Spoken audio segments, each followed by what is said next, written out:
Hi friends, today we will talk about how to fix or how to solve the problem of features on the application of Duolingo. You will go to settings. Here you will click on apps, default apps, app settings. Then you will search about Duolingo. Here in this page of app info, you will click on first stop and you will click OK. Then you will enter to the window of storage. Here you will click on clear cache. Then you will go to Play Store.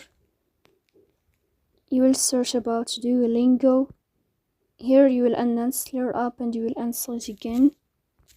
So please don't forget to support us by like and subscribe.